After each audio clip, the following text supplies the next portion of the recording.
Puis quand on se marie, c'est principalement pour aller jouir des relations sexuelles, oui. Venez me dire le contraire, hein, mais je vous dis que c'est le sexe qui fait à ce qu'on puisse se marier. Parce que l'entrepreneuriat, je peux peut-être faire avec mes amis, je peux faire avec mon frère. Mais le sexe, je peux le faire seulement avec mon mari. Je peux le faire seulement avec ma femme, vous comprenez? On se marie principalement pour aller jouir des relations sexuelles, oui. Oui, bien sûr, il faut choisir la bonne personne. On ne va pas se marier avec n'importe qui, parce qu'on n'est pas n'importe qui. Et on veut avoir une vie heureuse, on ne veut pas avoir une vie de désordre, quoi. C'est dans le même angle qu'aujourd'hui, on va voir quels sont les ennemis des baisers dans notre couple, oui. Parce que comme on a vu dans la dernière vidéo, je t'invite à aller la voir, on a montré les 6 baisers peuvent permettre à ton couple d'être toujours aussi amoureux et d'avoir toujours cette passion. Il faut vraiment éviter que la routine puisse s'installer. Il faut entretenir les baisers. Maintenant, on va dire, il y a la routine qui est l'ennemi voilà, des baisers. Et il y a aussi 3 autres ennemis des baisers qu'on va voir aujourd'hui. Donc, restez scotchés. Le 3e ennemi, c'est vraiment l'ennemi extraordinaire qu'on doit bannir dans nos couples.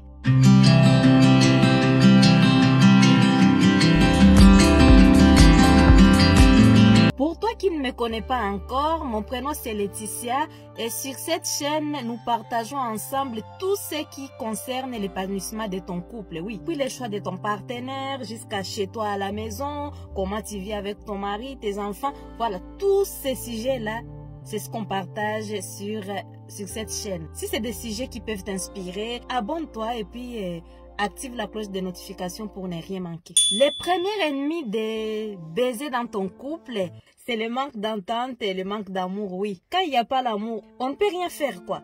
Est-ce que tu vas aller explorer le corps de la personne que tu n'aimes pas? Non. C'est pour ça qu'on dit qu'il faut se marier avec la personne qu'on aime. Et si par exemple vous vous êtes marié alors que vous étiez amoureux et puis l'amour diminue, cherchez toujours des choses, des astuces pour augmenter cet amour. Il faut chercher l'amour, il faut chercher l'entente. Vous pouvez le faire vous-même ou chercher de l'aide si vous n'y arrivez pas. Donc quand il n'y a pas l'amour, il n'y a pas de baiser. Quand il n'y a pas d'attente, il n'y a pas de baiser. Parce que vous passez votre temps à vous disputer pour tout et rien. Donc vous ne pouvez pas avoir des baisers. Le deuxième ennemi des baisers dans ton couple, c'est le manque de communication. Quand il n'y a pas de communication, il ne peut pas y avoir des baisers. Peut-être que tu es fâché. Peut-être que je t'ai fait quelque chose voilà, que tu n'apprécies pas. Il faut me le dire. Il faut me dire ma chérie. Il faut me dire mon chéri, tu m'as fait ça, je n'ai pas aimé. Bien sûr, il faut le dire sagement. Par exemple, si ta femme est énervée, ce n'est pas à ce moment-là que tu vas lui dire qu'elle t'énerve aussi. Non. Laisse le temps passer et puis tu vas lui en parler. Tu vois ce que je vais dire? Donc, il faut avoir toujours la communication. La communication sur les bonnes choses qui se passent chez vous.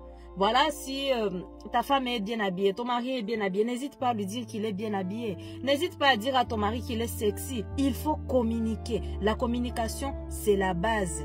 Par exemple, vous avez une entreprise ensemble et qu'il y a des choses qui ne vont pas dans l'entreprise. N'hésite pas à en parler au lieu de vous fâcher. Chérie, tu ne penses pas que c'est ça qui peut être bien par rapport à ça et par rapport à ça? Et là, ça vous permet de résoudre vos problèmes parce que vous avez communiqué. Des fois, on pense que l'autre va deviner. Des fois, on pense que non, il nous aime, il va savoir. Il nous aime, il va voir comment je suis et il saura. Vous voyez? Par manque de communication, ça vous fait manquer les baisers. À ce moment-là, vous allez rester dans la routine de faire des relations sexuelles basées uniquement sur la pénétration. Voilà, ce qui n'est pas une bonne chose parce que comme il n'y a pas la passion, il n'y a rien. Et que tu es dans ton mariage, tu veux accomplir en fait ton devoir. Et quand tu accomplis ton devoir là, tu ne le fais pas bien. Donc, il faut avoir la communication, cher couple, pour profiter de vos baisers. Troisième ennemi des baisers dans ton couple, c'est le manque d'hygiène. Oui, tu es dans ton couple. Oui, on a parlé des baisers. On a dit oui, il faut faire langue contre langue, bouche contre bouche. Il faut explorer les corps. Voilà, n'hésitez pas à aller regarder la vidéo. On a parlé de tout ça, quoi. Mais tout ça, ça demande l'hygiène irréprochable. Pour que tu aies l'hygiène irréprochable, déjà, il faut t'aimer toi-même. Il faut t'apprécier. Quand tu t'aimes, tu t'apprécies, tu vas prendre soin de toi. Tu vas vouloir profiter des baisers de ta femme. Et comme ta femme, tu l'aimes plus que toi-même, ou ton mari, tu l'aimes plus que toi-même, ou comme toi-même, tu vas vouloir qu'elle profite. Tu vas vouloir qu'il profite. Et pour lui laisser le temps, pour lui laisser la possibilité de profiter, tu vas être propre pour lui. Tu vas être propre pour elle. Et tu vas être propre pour toi-même déjà. Pour toi-même, parce que toi-même, tu rates des choses, mon frère. Tu rates des choses, ma soeur. Je ne te dis même pas quoi ce que tu rates parce que tu n'es pas propre. Les baisers sur la bouche, par exemple. Si ça, tu sens mauvais, bon, il va te les faire, il va te les faire même bon. Il les fait seulement, mais imagine-toi les baisers prolongés, langue contre langue, alors que tu as la mauvaise haleine, alors que ta langue n'est pas même entretenue. Tu ne te laves même pas la langue, tu ne fais jamais ça, jamais. Hein? Ta bouche sent tellement mauvais, ta langue on ne dit même pas. Tu penses qu'elle va te faire vraiment ces baisers-là? Peut-être qu'elle va te les faire une fois, ou peut-être qu'il va te le faire. Là, je parle de l'homme et de la femme. Hein. Voilà. Il va te le faire une fois. Mais pour la deuxième fois, il va dire non, mais je suis pressé, on fait seulement. Et vous n'allez pas avoir le temps de profiter. Et aussi, quand j'ai parlé de la communication aussi, il faut l'avoir dans l'hygiène. Parce qu'au lieu de dire à ta femme que tu ne veux pas, ou à ton mari que tu ne veux pas, comme vous êtes un couple complice, il faut vraiment garder cette complicité, garder cette amitié. Tu lui dis, chérie, il y a quelque chose qui ne sent pas mauvais. Est-ce que c'est toi ou c'est moi? Sagement. Et vous rigolez. Si c'est lui ou si c'est toi, va te laver, mince. Ou bien tu dis, chérie, moi je préfère quand ici c'est propre. Chérie, est-ce qu'on peut faire la douche? Je vais te montrer moi-même comment j'aime que tu fasses la douche. Et là, les premiers jours, tu lui montres, tu lui dis, bon, il faut laver les yeux comme ça, lave les oreilles, derrière les oreilles. Comment elle va te lécher l'oreille alors qu'il y a trop de saleté dans l'oreille, il y a trop de saleté même derrière? Comment ton mari va te faire un baiser sur le cou alors que ça sent tellement mauvais? Et même un baiser sur la nuque, comment il va te le faire? Quand tu as des mèches que tu ne laves même pas et ça sent tellement mauvais, il faut entretenir tes cheveux. Il va vouloir passer ses mains dedans. Toi-même, pour toi, il faut le faire. Pour recevoir des baisers, imagine-toi seulement parce que tes mains sont sales. Voilà, tu n'as pas de baisers. Il faut être propre. Hein? Et toi-même, ta femme t'a déjà parlé sagement.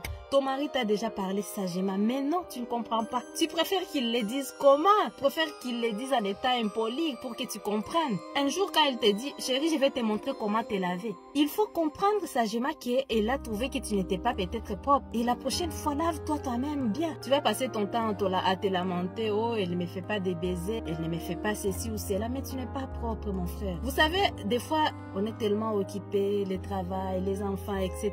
Mais à un moment donné, quelle occupation ne puisse pas faire à ce que tu puisses oublier tes objectifs. Être un homme propre pour soi et pour sa femme. Être une femme propre. Cherchez les astuces, cherchez les citrons, cherchez... Voilà, cherche comment être propre pour toi. Tu vois, tu rates beaucoup de choses. Donc pour conclure, on va dire qu'il ne faut pas que la routine puisse faire à ce que tu puisses rester sale, t'habituer à ton mari, t'habituer à ta femme, et puis du coup tu te laisser aller. Comme il te connaît depuis des années, vous vous connaissez depuis 20 ans, bon tu te dis, bon, je n'ai rien à prouver. Non, au contraire. Dans les couples, rien n'est acquis. Il faut toujours prouver. Être bien pour soi et être bien pour son mari ou sa femme. C'est ça. C'est pas parce que vous avez 20 ans de mariage, 15 ans de mariage et que voilà, tu vas prendre ton couple à la légère et que tu ne vas même pas faire des efforts. Il faut toujours réveiller les sentiments qui est dans l'autre. Il faut toujours qu'il te trouve sexy, oui. Et rien n'est de plus normal que d'être propre. Après, je ne sais pas quelle est la complicité que vous avez dans votre couple, hein, mais après, dans tous les cas, soit tu dis à ton partenaire sagement, comme on a dit au départ, ou soit tu lui dis carrément, chérie, qu'est-ce qui sent mauvais là, tout ça, tu lui parles carrément parce que vous êtes censé être complice. Mais ça dépend de votre couple. Ça dépend comment vous êtes dans votre... Ça dépend si vous pouvez tout vous dire ou pas. Mais pour ceux qui ne sont pas mariés, qui ne sont pas encore mariés, ce que je peux vous dire, c'est dès le départ. Une fois que tu es marié, dès le départ, il faut prendre l'habitude de tout dire. Tu dis tout avec ton mari, dis tout avec ta... Comme ça, au moins, il n'y aura pas de changement. Mais quand au départ, tu ne dis pas tout, quand au départ, vous ne vous dites pas, 2 ans après, 3 ans après, vous changez brusquement, ça peut être perçu comme s'il y a manque de respect, etc.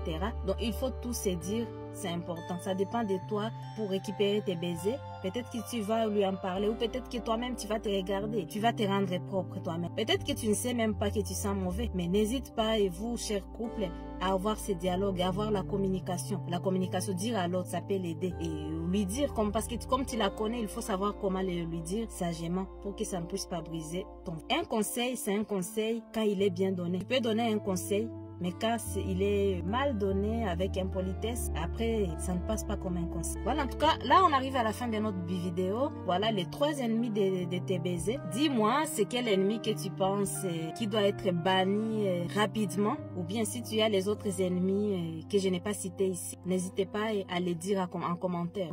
Merci d'avoir regardé la vidéo jusqu'à la fin, et puis n'hésite pas à t'abonner si tu n'es pas encore abonné, et puis je te dis à bientôt pour une prochaine vidéo.